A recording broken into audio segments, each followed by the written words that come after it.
让我们一起加入客家风情，大家来讲客家吧。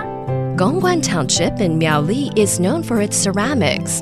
In its heyday, there were over 100 factories there producing pottery items. Gongguan was especially famous for its decorative ceramics, like wine vessels, teapots, and chopstick holders. While the industry has largely moved on from the town, it has been recovering in recent years. The introduction of new items like ceramic knives have put Gongguan back on the map. Hey, what's up? Welcome back to another edition of Talk About Hakka on ICRT. Hello， 大家好，我是阿炳哥Leo。Hello, 你好，大家好，我是 Josephine. This month we're going to be talking about ceramics, which is like pottery and porcelain. 其实在英文里面，陶瓷哦，陶是 pottery， 瓷是 porcelain，然后两个加在一起，陶瓷就变 ceramics 啊，对对对，其实客家也有这样的总称的讲法，叫做 fie 哦，一样的道理耶。对对对，好，不过陶器跟瓷器其实是不一样的，对不对？那像在莺歌呢，可能瓷器比较多，那个我们今天要介绍的，就是在苗栗的公馆，我的故乡哦，它出产的就是陶器，主要就是暗拱。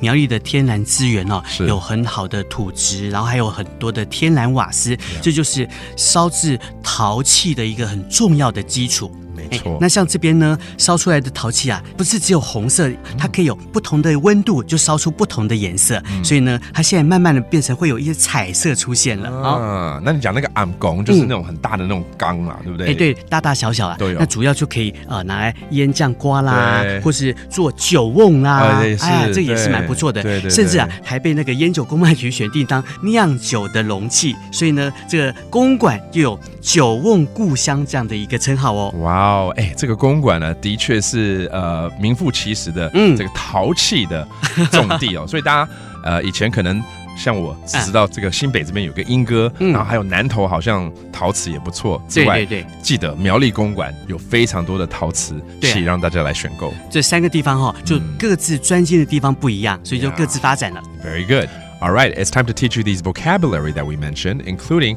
刚刚讲陶瓷 ceramics 叫做 fie, that's right, ceramics. And then there's the cylinder 就是那种烟缸啊，叫做暗拱 right? That is a big cylinder that you can marinate food in.